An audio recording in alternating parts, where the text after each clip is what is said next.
Okay, I'm here with Yogi. It's Yogi's Roadmap to Success. It's a hot day, so please excuse my sweating.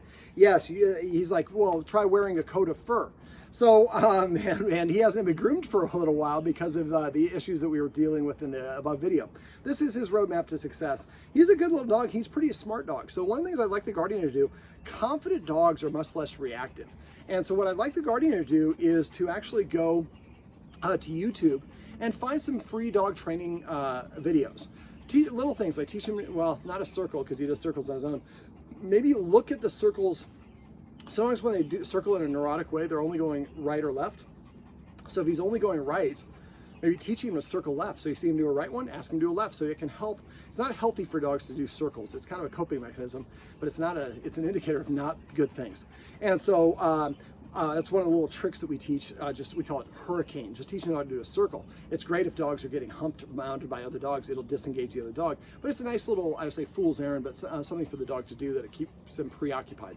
So he's really smart. The leave it exercise he caught on right away. And so what I'd like you to do is I'd like you to put my legs together so you can sit down a little bit more comfortably.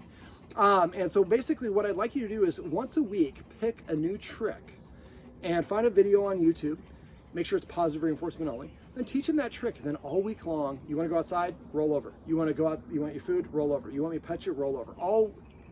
Anytime he wants to do anything, he's got to do whatever that new trick is. By the end of the week, you say, roll, and you don't even get to the L and roll, and he's already rolling over. So teach him bang, you're dead. Sit pretty, beg.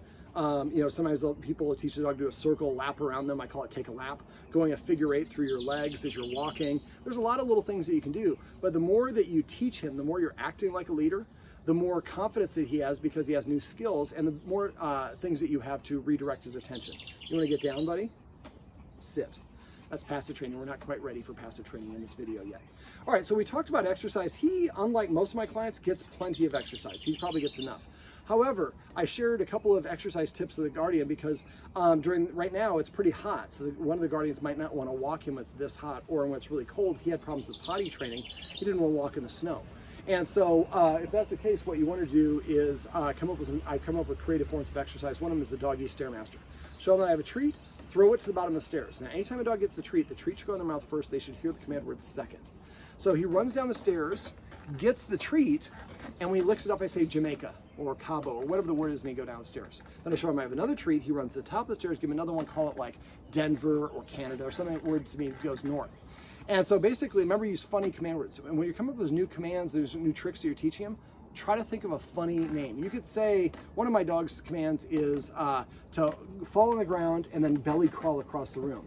And I was like, kind of like a worm. So I called it worm, but nobody laughed at worm. So now I say sneaky. I say sneaky, Max flops down and then crawls across the room, and everybody laughs their ass off. They think it's funny. So come up with those funny words for all those new commands.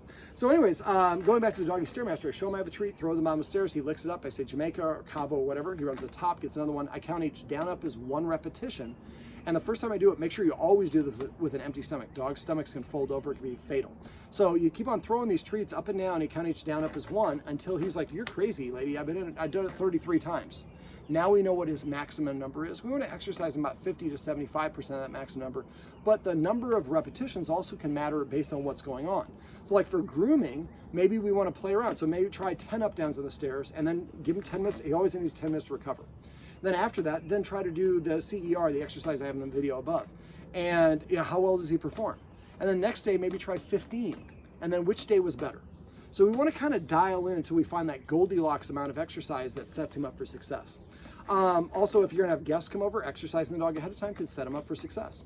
Other ones we talked about was playing fetch, the doggy or scent games, which is where you hide treats around and then you say hunt, search, find it every time he licks it up. So you eventually say hunt, he goes, there's a bunch of treats afoot. And then he starts looking for them. He's using his nose, he's distracted, using the nose is stimulating. It's also energy draining.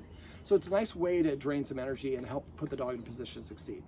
On walks, the Guardians here are doing a great job. Most people don't realize dogs burn more energy on a walk by sniffing than they do from walking. So letting him sniff on walks is a great way to burn energy. But remember, he needs to burn energy every couple hours. And so what I'd like you to think of, because he's got this circling thing, which is not a healthy mental deal. So every time he circles, and you see him circling, I'd like you to go to the stairs and maybe take three up downs on the stairs, or 5, or whatever. There's going to be an amount that you'll figure out. But the idea is, you see him doing that, he's kind of an unbalanced state, he doesn't know what to do. Well, give him something to do, preoccupy his time.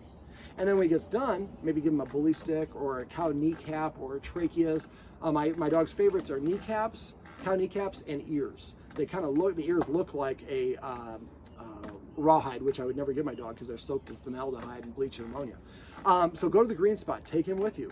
Go to the buffet by the door and check out all the animal parts and see which ones he likes. So you get him a handful of those things. So you see him doing the circles, you maybe have him do a reverse circle if you teach him that command, then go to the stairs, do 5 or however many up downs on the stairs, and then give him something to do. We want to try to block him and prevent him from doing the circles. We don't want to hold and restrain him. We want to create reasons that he doesn't need to do it because he's tired or he's preoccupied with other things. The less that he circles, the better.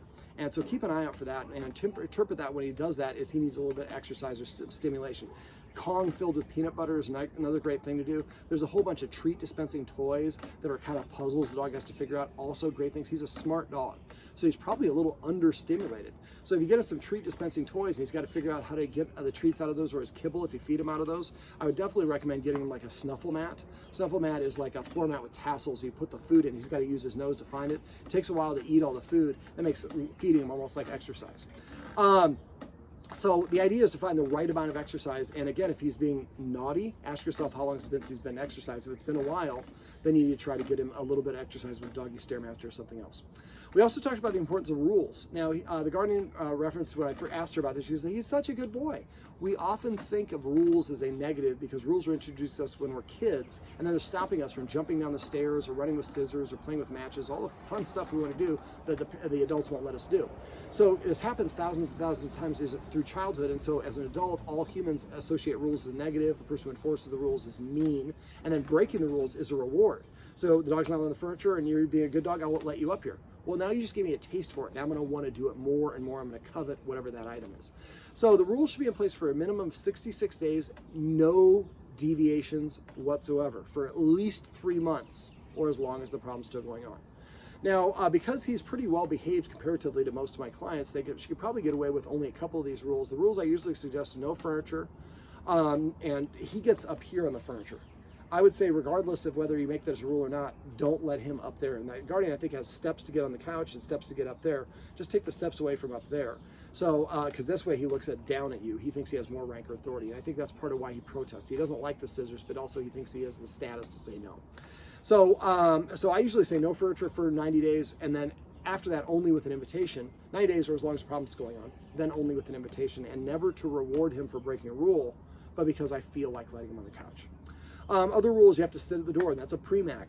Pre-mac means a less desirable behavior achieves you a more desirable behavior. So go to the door, tell him to sit once when he wants to go outside. He has 3 seconds to comply. If he doesn't sit within 3 seconds, walk away, sit down nearby. If you stand there, you look like you're waiting on him. Sit and ask Google or Siri, Alexa, or whatever you have for a 1-minute timer. After 1 minute, go back to the door, command him again to sit. If he doesn't sit this time, I walk away and sit down for 2 minutes. Next time I sit down for 4 minutes, 8 minutes, and so on. When he does sit down, I fly the door open. So what we're saying is, kind of like we talked about in the video above, when they sit at the door, that causes the door to open. When I jump and dance at the door, nothing happens. Nobody even looks at me anymore. Remember, good attention and bad attention for dogs is pretty much the same thing. So if we correct a dog for doing the wrong thing, they're more likely to want to continue doing that because that's a great way to get your attention. But for us, I'm like, but I'm chewing you out. The dog's like, yeah, but you're not talking to your husband. I'm getting all that attention. Also, lifting a dog up is rewarding. So when people come to the door and he gets a little bit rambunctious, his guardian picks him up. So a better thing to do would be to teach him to stay on a place away from the door. And I'm happy to send a trainer to come back out and show you how to do that. Or we can actually set it up so there's a doorbell ring and he runs away from the door and goes sits on a special place or a mat to wait for permission. All right, so the other rules we talked about, so sit at the door. I would not just sit at the door, I would sit for any door in the house, the car, every time you cross in the street, make him sit. Anytime you go to the groomers or anywhere else, getting out of the car, he has to sit. And so, again, started at home, but eventually do it everywhere. Also, he shouldn't be within 7 feet of you when you're eating food or when you're preparing food in the kitchen. Now, I didn't get a chance to go through this because we did the session entirely outside today, but if you do want to learn how to teach your dog out of the kitchen, just go to my website, doggonproblems.com, and search for kitchen, that word, and you'll get videos of show me how to keep different dogs out of the kitchen. All right. So look for other rules as well. You have to sit before I pick up the ball to throw it, or you have to sit before I put you on the leash. Sitting is a big one. Asking a dog to sit to ask for things is a good thing to do. Think about it as a way of saying please or thank you from the dog's perspective. All right, so we also talked about petting with a purpose and passive training. Petting with a purpose is if the dog tells me by jumping up on me. Now remember, if a dog jumps up on you and it's a way of saying you now belong to me. If you pet the dog, you're saying yes, I do belong to you. So next time he jumps up on you, don't pet him.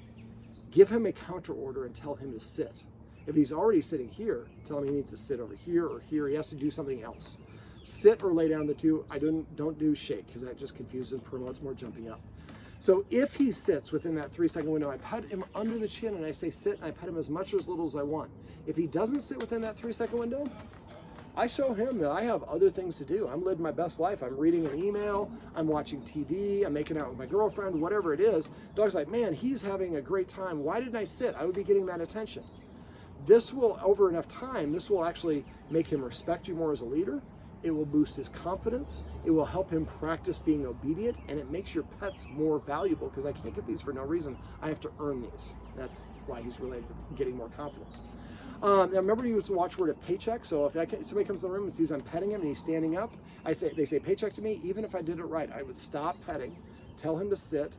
If he sits, I pet him under his chin, say sit, and say, actually, I asked Yogi to sit before he came in. When you opened the door, he stood up and I continued to pet him, but thank you, because I do forget to pet without a purpose.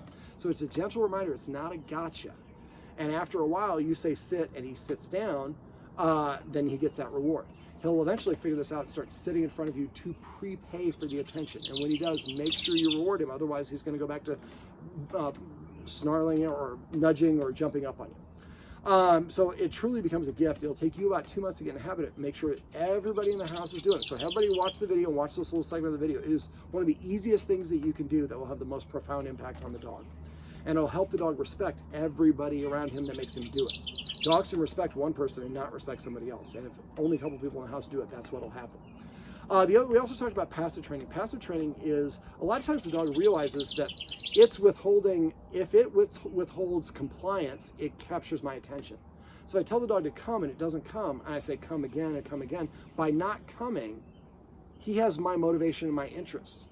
So passive training is what I call this. It's really a form of operant conditioning. What it is celebrating the things the dog does on its own without you asking. So every time the dog comes to you, pet him and say come. When you didn't ask him to, don't show him you have a treat. Just when he comes on his own accord, pet him and say come. Every time he sits down, pet him and say sit. Every time he lays down, say crash or chill. Come up with a fun word for your dog to eat. I say grub, feast, and lasagna. My dogs have their own unique command words to eat. The way I did that is every time Quest, my Dalmatian, took a bite of food for the first bite for 4 months, I said the word feast. Last night I was feeding him him and my other dog's dinner. I let one of them eat, and then I went in my office. I'm typing up something, and I was actually really on a roll, so I was just there for like 25 minutes. The other dog I fed, she got done eating. She came and laid down on the floor. I forgot that I was feeding. I went in the kitchen, didn't even realize the other two dogs still sitting there waiting for permission to eat. We have to help dogs practice self-restraint or self-control if we want them to be able to demonstrate that behavior. So having your dog practice waiting. Well, I guess not practice waiting. That's also important. I'm going to talk about that in a sec. But basically, for passive training, what we're doing is we're celebrating the things the dog does that we like when it does it on its own, so we don't have the baggage about, oh, you want me to come. So when the dog sits or comes or whatever it is, that helps the dog build that association. So potty training is one of the issues the guardian mentioned because of the winter time. So every time he potties outside, say the word potty within 3 seconds of him starting. When he gets done, crouch down like a catcher in softball and hold out a treat. He'll run over to you, pop the treat in his mouth first. Remember, treat first always. Then say the word potty a second time. So now later on, if you do this all summer, when it comes winter time, and you think you might have to potty, you say potty, and he looks at you like this. That's a no. If you say potty, then you know that's a yes. Now remember, for the winter time, during the summertime, get one of those kiddie pools, and when it snows, grab that and go put it right from your sidewalk to the area that you want to be, and you'll have an 8-foot circle where it'll be grass that he can go and do his business on. Make sure you move that around, otherwise that grass will be very urine filled and it'll go away. Now, also, the guardian said that he follows her around a lot, and I'm worried that he might be developing some separation anxiety. So it's really important that she practices having him wait, and this is kind of what I was talking about with the feeding with my dogs. My dogs will sit there and wait for 25 minutes because they haven't got the permission word to eat. We didn't get there overnight. We had to build up to it. So what I would do is put the food down. If this basically right here is the bowl, so I put the food down. If the dog starts going for it, I put my hand on top of the bowl. And when I wait for the dog to back away, and when it does, then I pull my hand up. That will cause the dog to go for it, and I put my hand back down. And you'll have to do this over and over again until eventually you pull your hand away. Well, you'll pull your hand, wait for the dog to move away, pull your hand away, and then the dog will stay here. Then you can actually pull your hand further away. If he tries to go for it, you enter a seat. But after a while, this teaches him you can't eat that food until I give you permission. And then when he takes his first bite of food, when you give him permission, you just tap the bowl. Then when he does eat the food, you say pork chop, or whatever your favorite word is, and that becomes his command word to eat. Make sure that you are eating something before you feed him, because dogs eat in the order of their rank. And so eat 5 bites of a chip or cracker, then give him permission to eat. But once he goes over and sifts his bowl, he's on the clock. As soon as he walks away, you pick it up and dump it empty. The guardian here actually has 3 bowls of food around the house. Eating is the most important activity for dogs. So making sure that the dog sees you eat first, that makes sure that he sees you as a leader. Also, if he has to wait for permission from you to eat his food, that gives you dominion of the food, and it helps him practice that self-control I was talking about a couple minutes ago. Also, don't let him follow you to the bathroom and go to the bathroom. Close the door, make him wait outside. I would teach him to stay. Now, the way that the guardian said stay tells me that she hasn't actually taught him to stay. She's probably tried to teach him to wait, which a lot of people commonly make this mistake. So when you teach the stay means stay there until you hear one release word only. I have 3 dogs, so I say break, release, and parole. Each dog has its own unique release word. I like using fun words. So basically, what you want to do is to teach first stay for duration only. So you have the dog sit right there and you say, stay, stay. And I've got videos on my website, and message me if you want to learn how to do it. But what we want to do is work our way up to the dog sitting there for 3 minutes, not moving away. Stay is one of the hardest things for dogs to do. It's the only activity where we don't ask them to do something. Everything else is roll over, fetch, drop it, leave it, whatever it is. This is not doing something. So basically, leave it, a little bit is, but they show interest in it. And they do disengage, so that is doing something. So once you can achieve 3 minutes, and when you practice stay, you have to practice different parts of your house. Once you can achieve 3 minutes multiple times in a row, then you can start adding in distance. And once you've added in distance properly, and I have a video on distance as well, then you can say stay and go get a glass of water, and then come back and release him. Make sure you always release the dog after each one so they don't auto-release. Stay and go fold some laundry, come back and release him. He's practicing being apart from you. He's practicing being calm while he's alone, knowing you're in the house. That's a really important practice. A lot of dogs, especially with Corona, are just so used to being with their humans all the time. I'm worried that they're going to start developing separation anxiety. Sometimes they start having accidents in your house because they lose control of the bowels. It's not intentional. Sometimes they chew things up. They get aggressive. They get territorial. There's a lot of behavioral problems that result from it. It's a stressed out situation. So the more you help your dog practice being alone and being calm and confident while it's being alone, the more you can safeguard against developing separation anxiety. We also talked about, the escalating consequences, the hiss and the stand up. Make sure you do those. If you forget what those are, message me and I'm happy to help you out. And besides that, I think that's pretty much it. Remember to use those watchwords. So paycheck means I suspect you forgot to pet with the purpose that person would stop even if they did it right. Tell the dog to sit and then explain whether they did it right or wrong after that. Celebrate is if the dog does something and I miss it. So let's say Yogi walked up and I missed it. I was looking here and somebody says celebrate. I just turn it and start petting the dog as fast as I can. And then I look and I decide what action is the dog in, and then I say that command word once. Remember here they hear pronunciation. So don't say sit, sit. That's 2 different words. So however you want to say it is fine. Just be consistent however you say it. So after a while, you can actually get the dog to do whatever these things are because you're pairing the command word with the action.